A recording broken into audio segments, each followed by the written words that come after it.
You're listening to the Hayek Program podcast.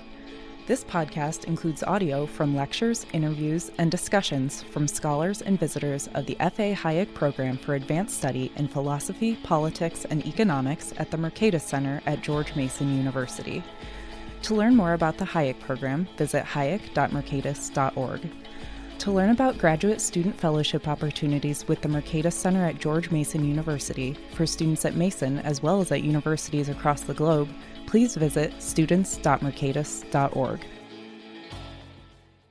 Welcome. I am Mikayla Novak, Senior Fellow with the F.A. Hayek Program for Philosophy, Politics and Economics at the Mercatus Center at George Mason University. The podcast episode today is the first of a three-part Hayek Program podcast mini-series on entangled political economy. Entangled political economy is a subdiscipline of political economy that explicitly views individuals and the private and public sectors as being intertwined in overlapping exchange relationships along competitive and collaborative dimensions. Inspired by a long tradition in political economy stretching back to Adam Smith and Carl Menger, and drawing upon insights found in complexity, evolutionary, and network theories, entangled political economy studies have expanded significantly in recent years. Entangled political economy specialists have established a research network to promote the research and study of entangled political economy. This body, the Entangled Political Economy Research Network, or abbreviated as EPE, was established in 2020, and I am an associate director of that network. Richard Wagner is Emeritus Professor of Economics at George Mason University, as well as Distinguished Senior Fellow with the F.A. Hayek Program for Advanced Study in Philosophy, Politics, and Economics at the Mercatus Center at George Mason University. Previously, he was the Hobart R. Harris Professor of Economics at George Mason University. Dick received his doctorate in economics from the University of Virginia in 1966.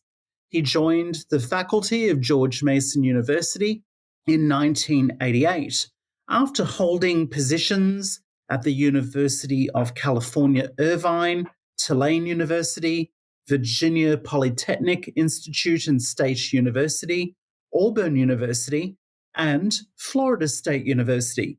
During his tenure at George Mason University, he served as chair of the Department of Economics from 1989 to 1995 and as the director of graduate studies 1998 to 2004 and from 2006 to 2012. Wagner has an accomplished academic record, it is fair to say, in fields of interest spanning public finance, macroeconomics, and political economy, to name just a few. He is the author of more than 200 articles in professional journals and the author or editor of approximately 30 books and monographs. Some of the journalistic outlets in which his research work appears include the American Economic Review, Public Choice, Kyklos, Journal of Law in Economics, Constitutional Political Economy, the Review of Austrian Economics, and Journal of Public Finance and Public Choice. As an aside, this record of intellectual achievement keeps growing even in retirement. In 2023 alone, as far as I can count, Dick has published 3 books and several journal articles. The significance of Dick's appearance on this podcast is that he is the intellectual progenitor of the Entangled Political Economy framework. We have now a wonderful opportunity to discuss the origins, significance, and prospective directions of entangled political economy as a research program. Dick, welcome. It is really a very great pleasure to have you as guest for this episode of the Hayek Program podcast.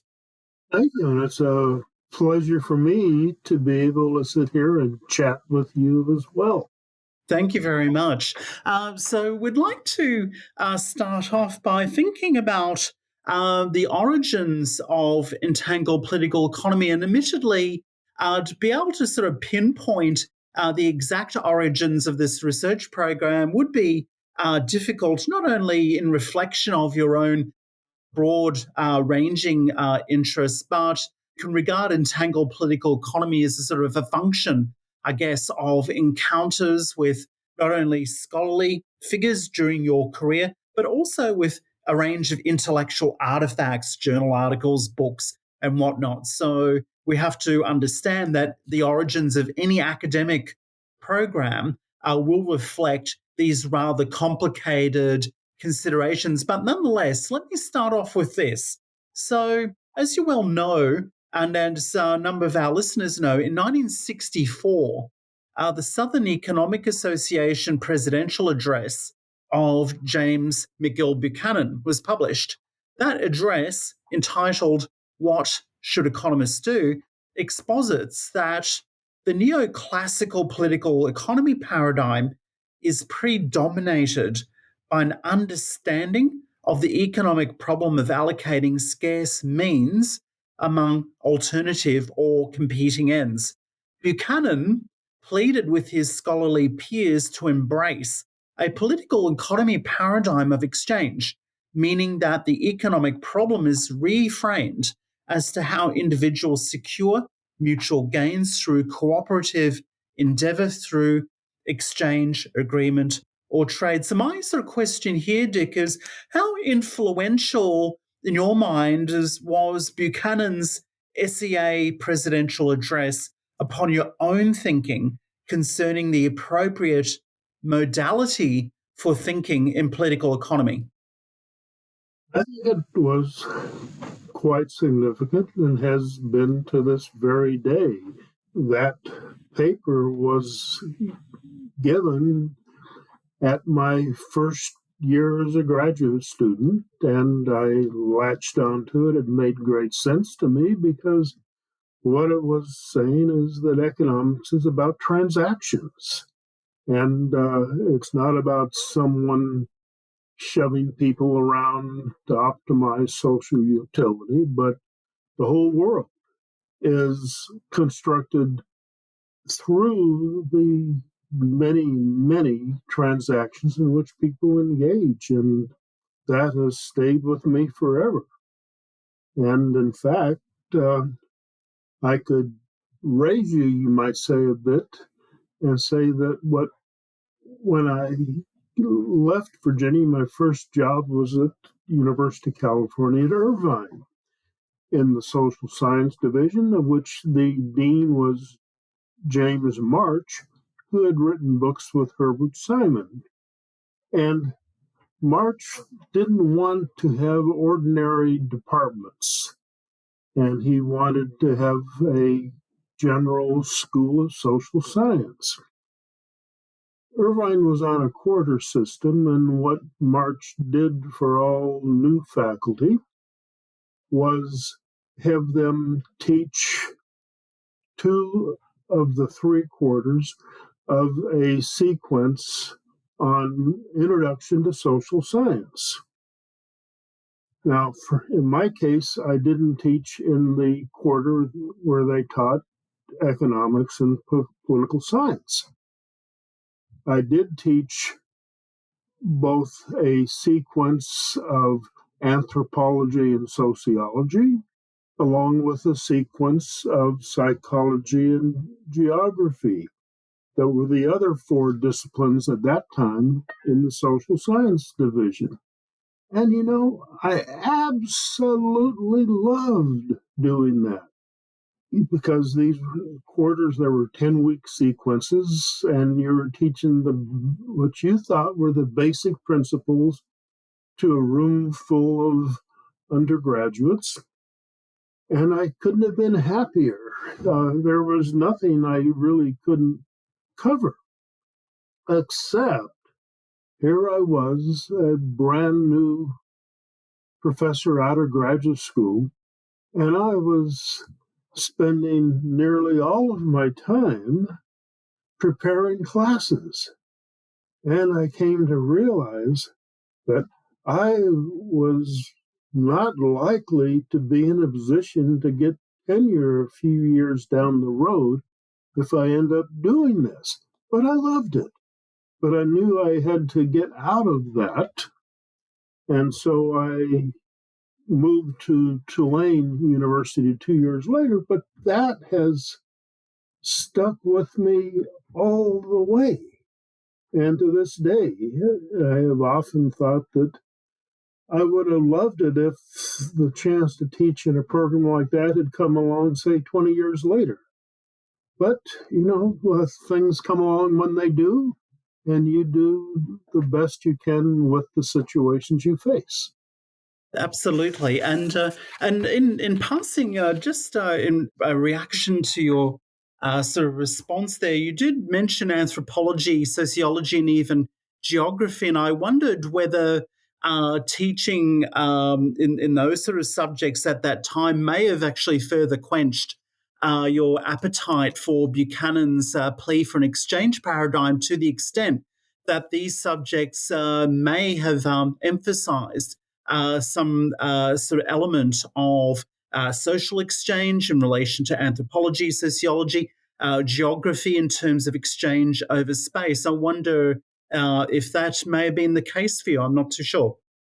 Absolutely, it was. Exchange was everywhere there. And of course, you could read between the lines, so to speak, and see it more there. Anthropologists, for instance, have long had a interest in exchange, in money, and so forth. In sociology, one of the fascinating books in sociology that I remember working on back at that time was George Zimmel's Philosophy of Money. That's a big book, probably 800 pages or so, as I recall.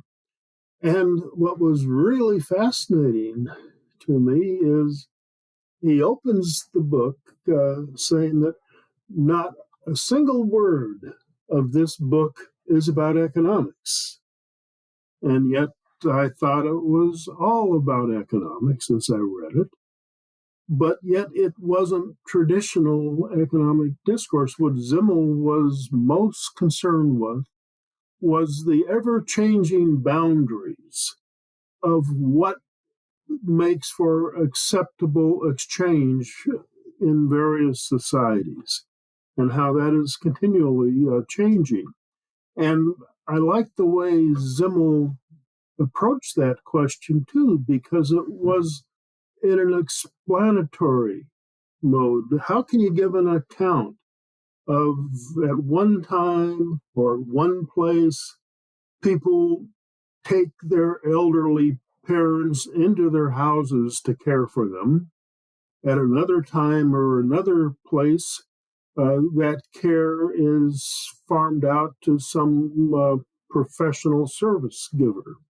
And often these changes of boundaries are accompanied by a good deal of controversy and conflict as they take place. And it reminds me, too, there's can't think of the author's name right now. One of the things that I've recognized that is starting to go now that I've reached 83 is sometimes recalling names quickly. That's why sometimes I have to look at bibliographies I've made to recall a name I'm trying to recall. But there was Michael Sandel is the name of the guy I'm trying to remember all of a sudden. He wrote this book called What Money Can't Buy. But that was just a total normative kind of exhalation of what he liked or didn't like. Whereas Zimmel was covering the same territory of what money can buy, what money can't buy.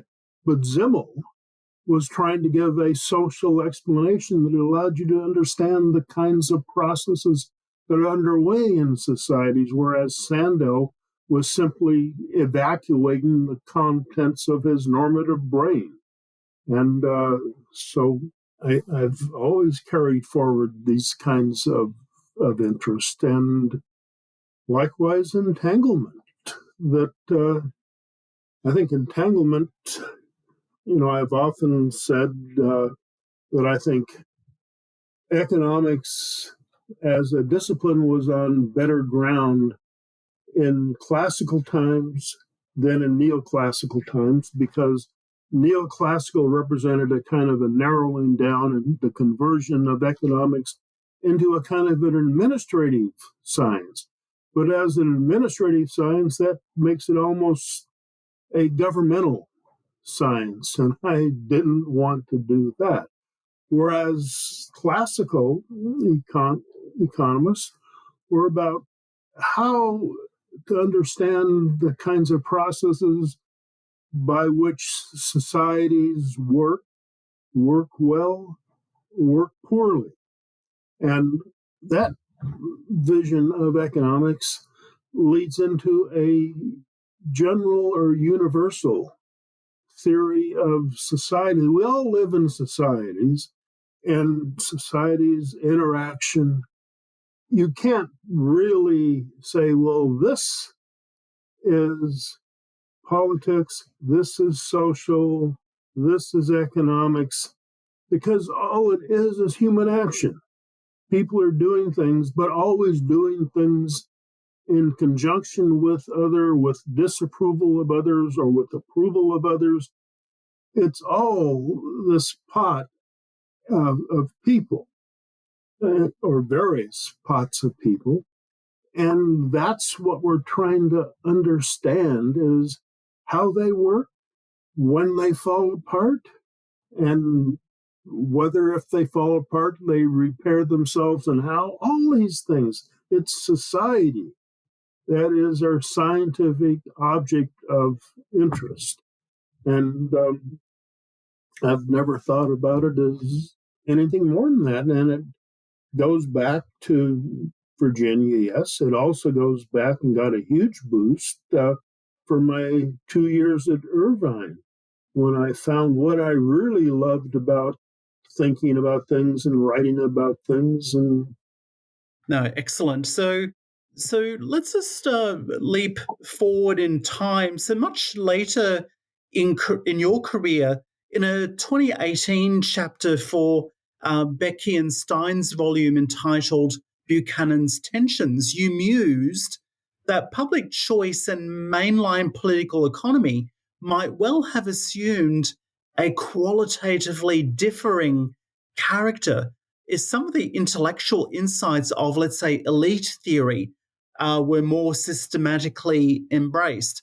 So, can I ask then, when you first encountered the class theoretic stylings of the Italian fiscal and political sociologists such as Pareto and Mosca, were your initial discoveries through Buchanan's 1960 survey of the Italian traditional fiscal theory or elsewhere? And and as part of that, I do note that in a recent chapter of yours, a brief autobiography of yours in a book that's just been released called Libertarian Autobiographies by Cavallo and Bloch, you do mention that you became intrigued, at least, with Pareto whilst you were a graduate student. So I'm interested in your sort of your discovery about sort of Pareto, if you're able to trace that to some point in time or some sort of period in your career.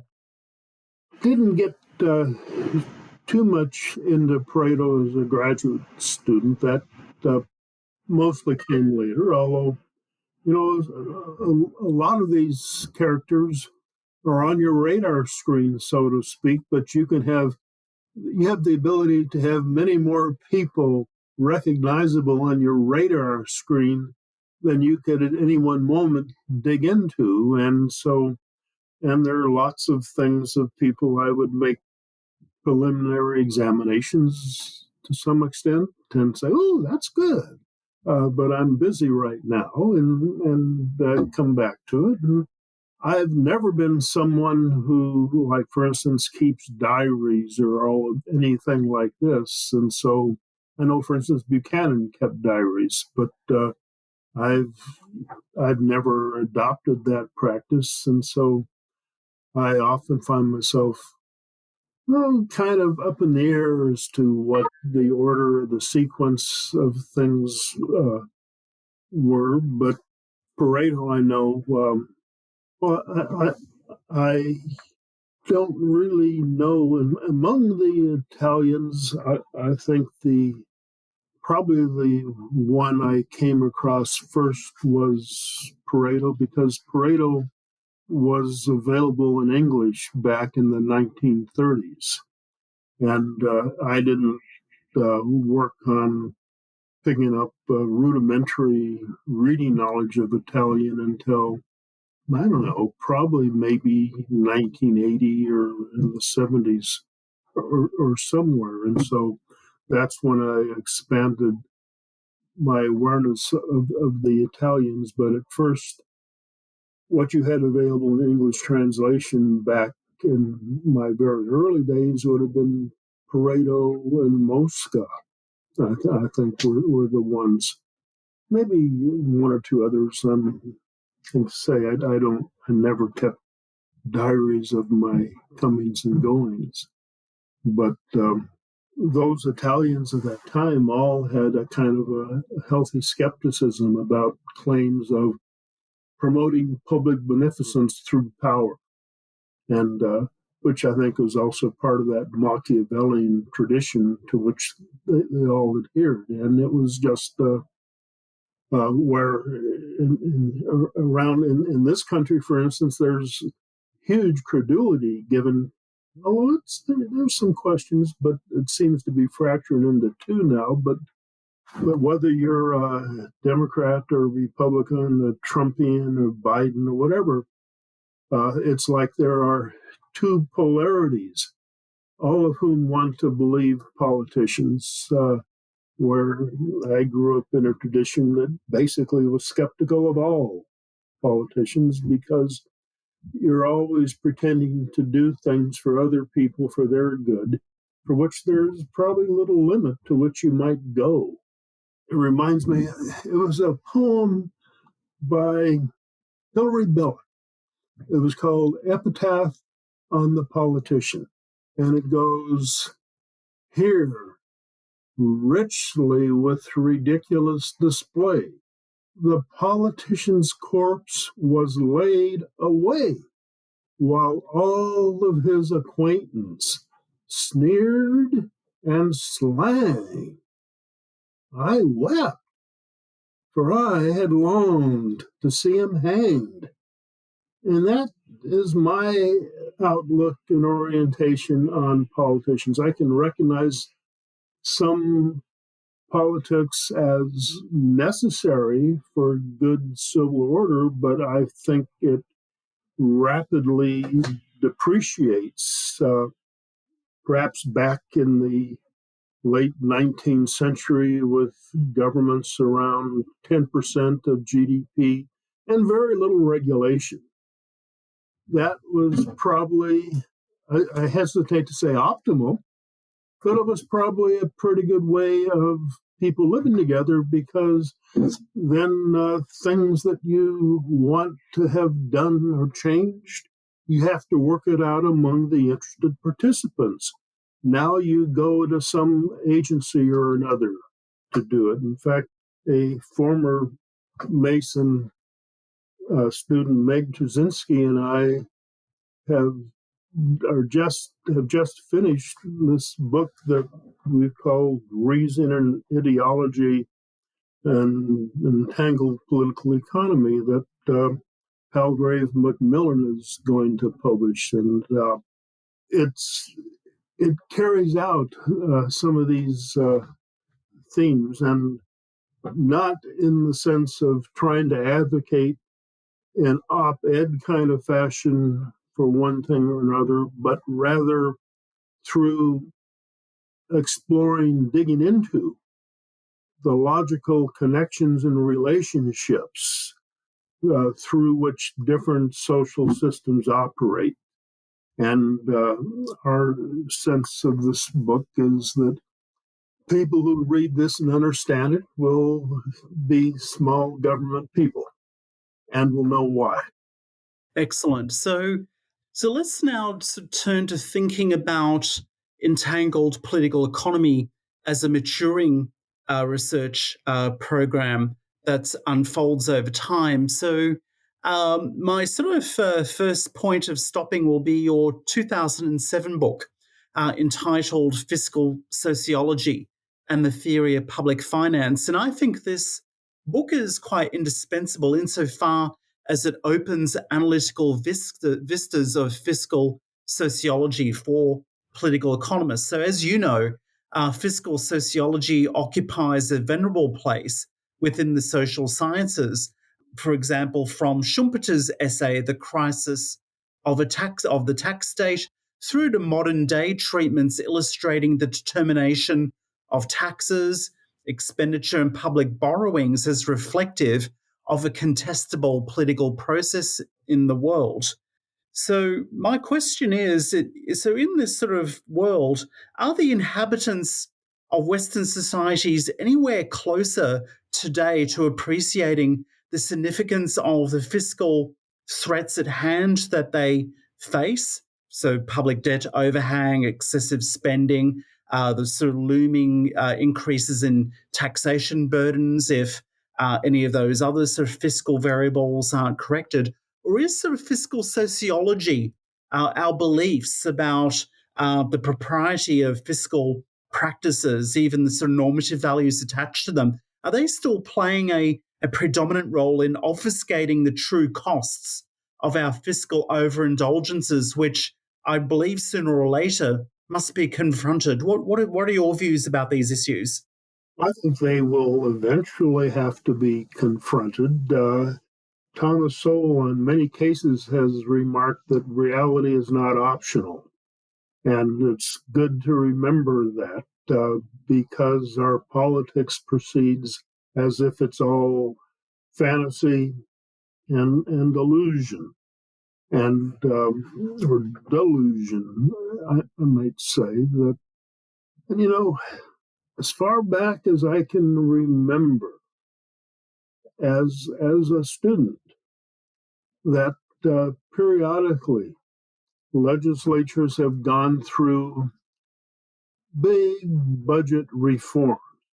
There's always a recognition that spending is growing too rapidly, being spent on too many useless things, and yet we seem to be hopeless to do anything about it. So, in one big rush of enthusiasm, we come up with a new arrangement. We have a Budget and Control Act of 1964, another act of 70-something. It just never ends. And I'm now actually on a mailing list for some new budgetary reform caucus underway now. And nothing has changed. And I think this is an inherent feature of what happens when you get away from the private ordering relationships created by private property and freedom of contract, where business gets done, activities get supported as people put their capital together to form some cooperative endeavor. And with their shares of capital governing their relative responsibilities and how that activity fares. The instant you move this into collective activity, what you do is divorce any sense of responsibility for what's going on, because you appropriate through taxation rather than pledging your capital to support an endeavor. And it's never going to work as well. And the logic of it tells you you shouldn't expect it to work well. And yet we do, because for the most part, people are wise not to pay much attention to what goes on in politics because they can't do anything about it anyway. And I think the old traditional Greeks sort of recognized that democracy had some very severe limits that made it at best, a kind of a temporary kind of affair. And eventually people can learn what they can do when they are free of the responsibility that comes from opening business enterprises with your capital and relying upon the ability to attract customers to be successful. And there is, Western civilization and the members of it discovered that earlier on, as Harold Berman articulated in his Law and Revolution book, and as Berman also recognized that in the last century or so, the foundations of that have been eroding, if not crumbling, and that I hope that book with Meg and I wrote will help to contribute to shoring up the traditional foundations of Western civilization and privately ordered governance. Yes, and so it is arguable from another book of yours, your 2016 effort, Politics as a Peculiar Business, with the subtitle Insights from a Theory of Entangled Political Economy, is that it's probably that in itself is the most definitive treatment, I think, a single treatment of entangled political economy. One attribute of many from that book which caught my own eye when reading the publication for the first time was the skillful negotiation on your part in integrating economic and sociological dimensions of human action and entangled interactivity through organizations and other collective entities. I'm wondering, would you care to share with listeners just how is it that economizing action blends with sociological issues, for example, the tendency toward articulation of rhetoric and sentiment in non-logical environments to inform our structured living togetherness, or perhaps sort of tensions in the ways in which we interact that you've just elucidated now with respect to budgetary and fiscal policy. Certainly, I very much reject any kind of idea that you can separate what you might call economic motivation from social motivation. One example, I think I've used it on a couple of occasions to try to make this point, is look at Albert Schweitzer and Adolf Hitler were rough contemporaries. I think they're about 20 years apart. Schweitzer grew up, I guess, in the French-German area, Hitler in Austria, but both migrated to find ways of pursuing their ambitions and their dreams. Schweitzer moved to, I think it was Gabon or Central Africa, someplace to become a medical missionary. He had published some theological books, in The Search for the Historical Jesus, I think was one of them, and had a established career as a theologian, and he replaced that with a medical missionary because he felt that he could do more good in the world that way. Now, doing good in the world is an abstract thing, and we should all recognize when we talk about our theories that there is the form a theory takes, and there's a substantive content with which that theory develops. And Schweitzer, as an abstract theorist, was trying to use his life to promote what he sensed was as much good in the world as he could. Can't you say the same thing about Adolf Hitler? He moved from Austria to Germany because there was more action. He could have a more robust, he thought, political career, we might infer. And he wanted to make the world better for an Aryan type of personality. Now, a lot of people would say that's not doing good in the world because it excludes me. But Hitler's welfare function, nonetheless, the formality of it was doing well in the world. Whether substantively, it's a different matter. But in terms of, is that an economic thing or is it a non-economic thing? It's just a thing. It's what, and if you take Buchanan's Cost and Choice, that's what he lays out very clearly, that every choice is going to have at least two options. And the one you accept, one you don't. And the one you don't accept is the next highest value to the one you did accept. And so it's not like, well, I'm behaving economically on Monday and socially relevant on Tuesday. Or I'm doing some things because I want to for myself as a physiological entity.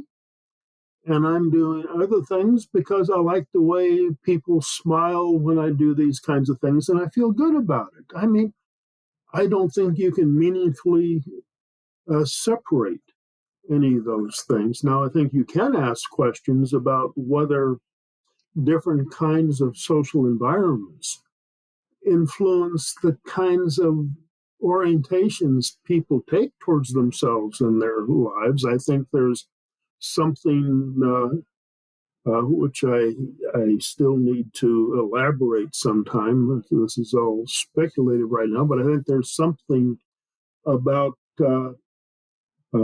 statist, highly governmental types of organizations that promote what you might call kinds of proletarian kinds of orientations and mentalities that bring out the lower or lesser of our capabilities, the less generous sides of us than when people are acting on their own with their own capital and so forth. And so I think a privately ordered society is a more generous society, for instance, whereas a publicly ordered society is a very skimpy, entitlement-based, ugly in many ways kind of society. But those are all things that I have on the drawing boards for what I want to be doing in the near future.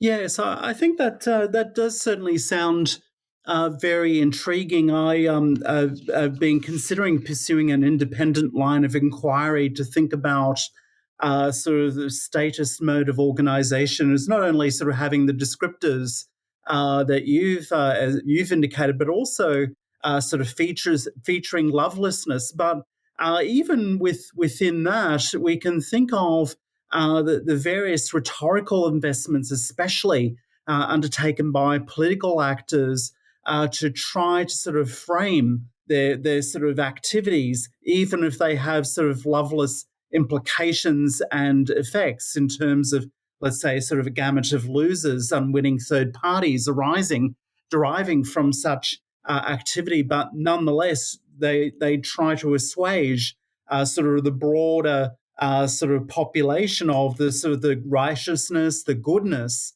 of their interventions. And so there's immense rhetorical investment to try to make other people actually feel good for the policy interventions that unfold. So I think that's actually quite significant, what you're sort of putting on the table here.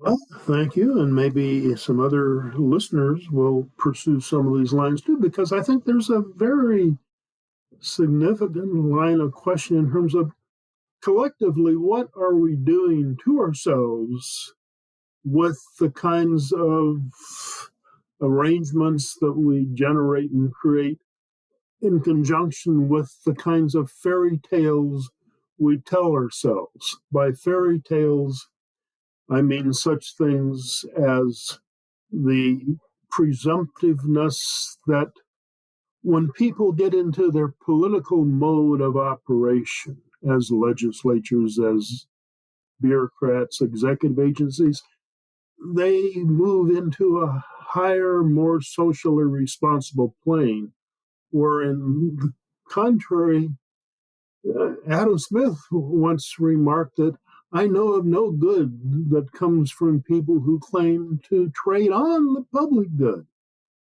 And you add that to Samuel Johnson, who noted to the effect that, people are seldom so innocently engaged as when they're making money. I think the classicals and the Scottish Enlightenment, all those characters had the sense of morality far superior to modern people. Modern people, it's markets that are suspicious, questionable. Politics is the big corrective force. It's just the reverse. Politics is a force of lying again and again and again. And it's in the small platoons of Burke, I guess, recognized that is really where the best sides of human nature are drawn out. And so all of our rhetoric as well as our political actions are still pointed very much in a destructive condition. And I think in the United States, the next election, I think, may be important, but it's not going to be any massive correction, that because the correction that takes place has to come about in terms of the kinds of orientations that people have, which goes back to a theme that was dear to Vincent Ostrom's heart, which was recognition that to call upon political resolution of problems is to embrace a Faustian bargain. You're making a bargain with the devil. You're promising, well, give me the power to do this, and everything will be well afterwards. When the power this day will be replaced by another power next day and the day after, and it'll never end. And so it's the problems we face are far more severe than what we typically think. Yes, indeed. And speaking about correction, I see your 2020 book, in fact, Macroeconomics as Systems Theory, as an effort of intellectual correction, to the extent that it illustrates how macroeconomic phenomena is necessarily seen in a complex systems theory built upon the edifice of emergent orders as the byproduct of interactions by diverse agents in commercial capacities, non-commercial capacities, as at micro or meso levels of interaction. So significantly, I don't think it can be the other way around, as mistakenly suggested by methodological and analytical holists of all stripes. So policy scholarship and application seems unable to easily shake off reductionist concepts of macroeconomy, for this is possibly ideologically incompatible with economic planning mentalities. I'm wondering what you think about this. If we assume that non-complex macroeconomic theory and policy is shaken off, then how might you see thinking about macroeconomic issues and policy practices changing, if at all? Macroeconomics really represents an effort to think about the properties of the system inside of which we all live. That's where the classical economists had a macroeconomics. They thought to count. Every once in a while, there was a sense that there were periods of inflation or depression would come about, and they wondered what could have brought them about. And the sense there was, well, within a system of generally flexible prices and things like that, freedom of contract, any kinds of macro disturbances would be self-correcting disturbances.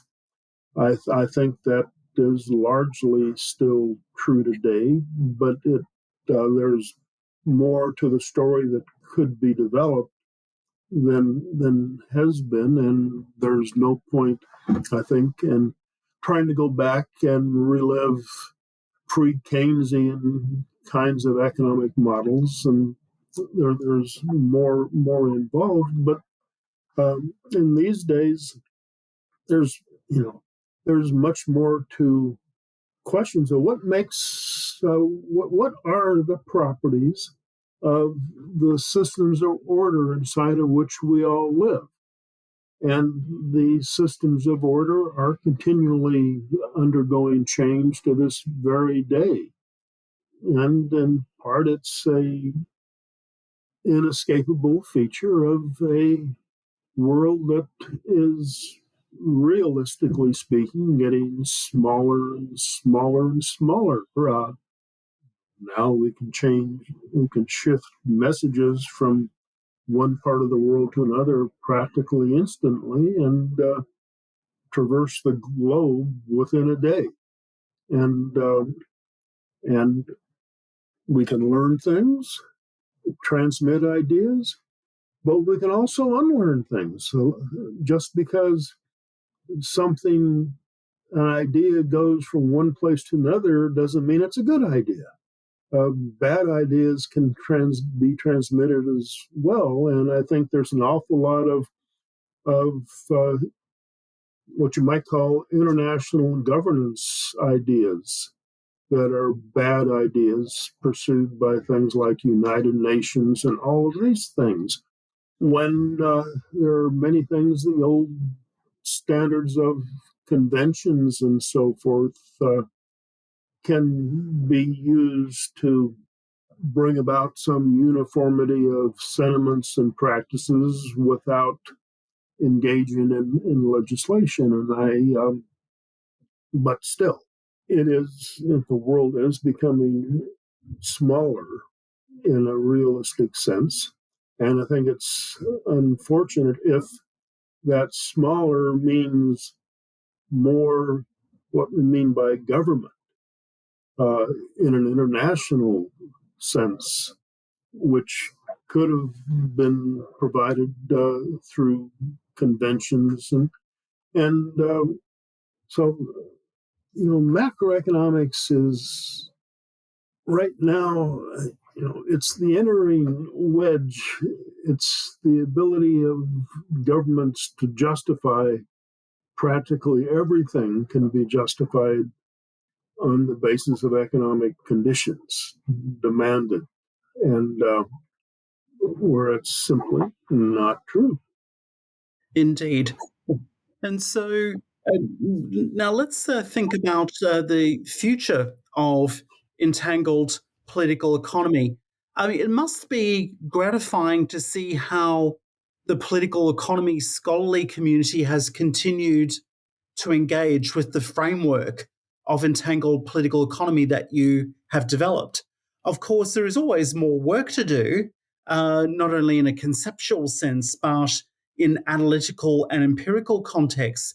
In this regard, it is notable, and I had mentioned this during the outset, that subsequent to your retirement, you've already published 3 books, at least on my count, as well as numerous peer-reviewed journal articles. You've actually foreshadowed another book project that is coming. But I would actually like to turn your attention and the attention of our listeners to one of the two books published more recently by Edward Elgar. And this is your book entitled Rethinking Public Choice. So, in your words, what are the deficiencies of mainstream public choice analysis that you're attempting to critically appraise in that book? And what areas or what public choice theorists turn their minds to more vigorously, in your opinion? With respect to recent public choice, probably I don't like to mention favorite in the sense of 1, 2, 3 so much that I like a lot of the old standards. I grew up with Buchanan and Tulloch, for instance. One of my very favorites with respect to modern public choice, and as reflected in that Elgar book of mine, is Vincent Ostrom. And I think in particular, he had this 1997, I think it was, book on de Tocqueville. And what I like especially about Ostrom is Ostrom could have been on that faculty at Irvine. Oh, he's 20 years older than me. But, I mean, in terms of the range of his interest, he would have been right at home there. But the kind of question becomes, what goes on within any kind of political system? Well, that's going to... Let me take a step back there, because speaking of Ostrom, it was also Ostrom who articulated the idea of a Faustian bargain, use of government as a Faustian bargain. Now, I've sometimes wondered, wouldn't it be nice if there were a Gallup poll on agree or disagree? Is the resort to government a Faustian bargain? Now, there might be a problem of how many people would know what a Faustian bargain is these days, the way curriculums have been deadened and so forth, at least from what I hear. But assuming that people would understand what a Faustian bargain is, if you go back 2 centuries, I have no doubt that you would have a widespread notion, acceptance of the Faustian bargain idea. If you look, for instance, of the controversy within this country between the Federalists and the Anti-Federalists, it was an intense controversy that went on for, a year and a half or 2 years, about controversy over the ratification of the Constitution, with the Anti-Federalists being opposed to the ratification and wanting to stay with the Articles of Confederation. And that whether you read the Federalists or the Anti-Federalists, there is no disagreement there about government's use being a Faustian bargain of embracing evil because you hope to get more good out of it. Now, the differences, there were intense differences there, but those differences were what you might call empirical differences. One type of difference would be that it was recognized that after the revolution that colonists were going to start spilling to the West. And there was a serious question of whether the states under the Articles could keep peace among the various states that were claiming territory to the West, or whether that would require a national government. That was a serious question. An empirical question. It wasn't a question that you could answer just on principle. Oh, this is lovely, that's not. That's not that kind of question. And another empirical question was, well, we fought off the British with the help of the French. Might the French come back? Might the British come back? And the Spaniards were in Florida, and as well as in the West. So, what would be the future of 13 states as against a single national state? That again, there were serious questions, and that controversy reflected it. And but it was a serious question that all rested. The Faustian bargain it was. Now, move forward 2 centuries. How much support do you think you might imagine finding for the Faustian claim? I suspect almost none. I suspect, I think it's probably cross parties. I think there's probably, from what I read about Democratic parties and editorials and so forth, that there's probably no Democrat Party member who would support the Faustian claim and rather would say that it's power, it's government that is the best hope we have for creating just, equitable, non-discriminatory, et cetera, societies. Without governmental power, it'll just all be survival of the fittest and so forth. And I suspect the Republicans wouldn't be all that far different either. And I think there's a huge educational work to be done, I suppose. But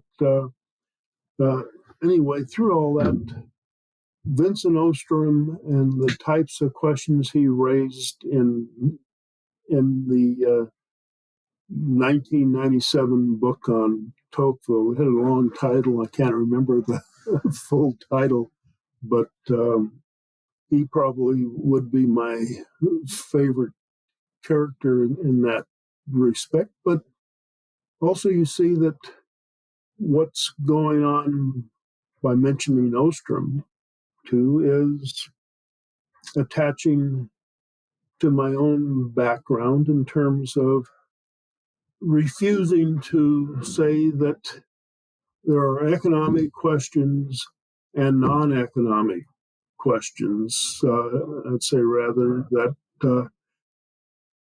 there are, on the one hand, there are 2 types of questions, social questions. On the one hand, there's questions that each of us face as individuals of what are we going to do with ourselves, our time, our talents, and then there is a second set of questions of what happens when you move away from a world where you have Robinson Crusoe that you can focus on and have thousands or millions of those people all together.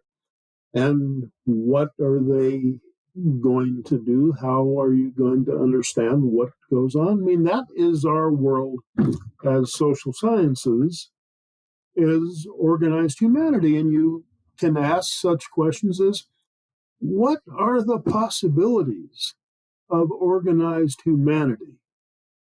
I don't think that's an easy question to address. But for instance, one line of thought familiar to public choice theorists is, for the most part, it's not really of much interest to people to spend much time dealing with politics unless you jump in, and you need not jump in the sense of wanting to become a candidate, but you can jump in the sense of, if you have the wealth, becoming a donor, or you can jump in the sense of becoming a party professional when you get to go to conventions and all this sort of stuff. There are various things that you can do, but most people won't do and don't care to do. And so politics is an affair that has relatively limited knowledge at work inside of it for most people, and which understandably, I think, gives an advantage to people who are the custodians of complex kinds of questions that are important, whether it be big tech, any number of things, and which is where public choice has always, I think, been in terms of a recognition of the value of interest groups. But it's in a way it's the same old.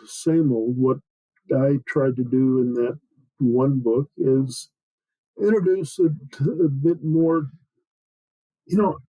the idea of a social system in a state of long-run equilibrium, where all trades have been transacted and there's nothing left to do, is a kind of an end of history articulation that just disturbs me. I can recognize it as a formal shell. It's not substantive, it's just a form. And so if you say you have this equilibrium form, and so in that form you have categories for market prices, factor prices, demand, supply. You have these categories, or what was one time called these analytical boxes. The shell is just a kind of a filing cabinet.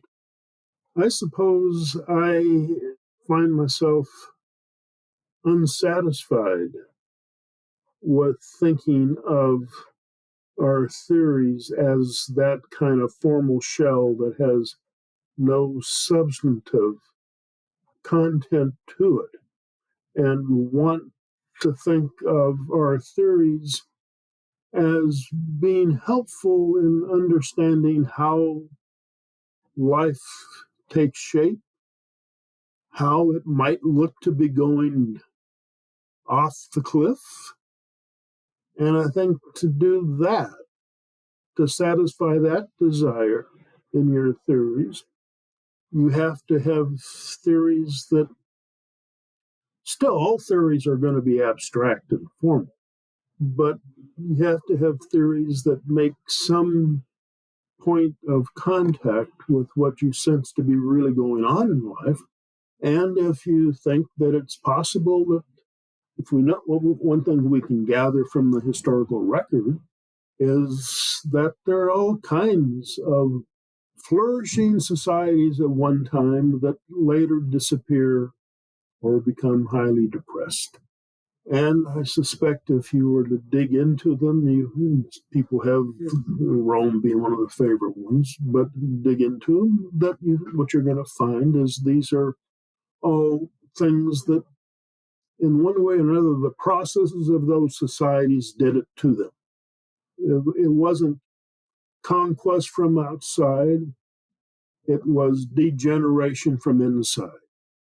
And I think that means that if you believe that, as I do, then you have to work in the direction of creating theories that, on the one hand, seem to be reasonably descriptively accurate of how things work, because you want to take that descriptively accurate quality and say, oh, here's where we're going into the toilet, of what's causing it. We're going downhill because we have too many of the things being done politically for which no one has any capital interest in terms of investing in it, and that kind of thing. And so that's part of my intuitive methodology as to why I took this public choice book in, I would call it a bit of a realistic move, though I realize that no theory is going to be realistic. That's impossible. There are always abstractions. But I need to have a set of abstractions where readers can see, oh, this is what's going on, and this is going to make that happen. And so I think that's because I very much I believe that life in general is going downhill in various ways, as many people have commented on or remarked on.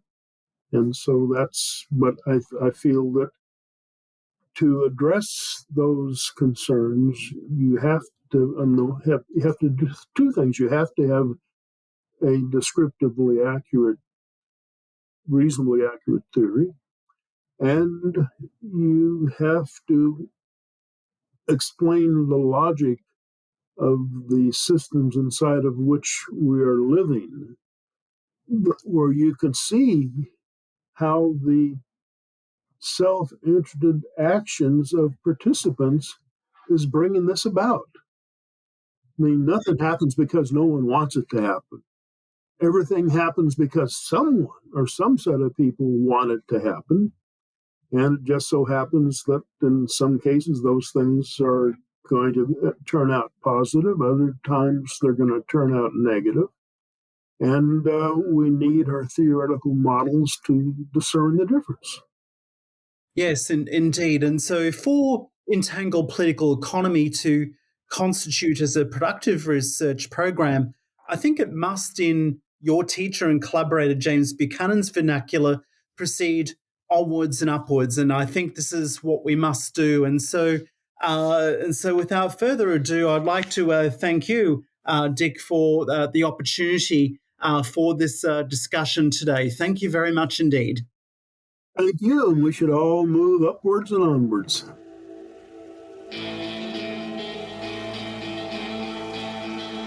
Thank you for listening to the Hayek Program podcast. To learn more about the research, scholars, and work of the Hayek Program, visit hayek.mercatus.org. For more information about graduate student fellowship opportunities for students at Mason as well as at universities across the globe, please visit students.mercatus.org. We hope you recommend students to our programs or consider applying yourself.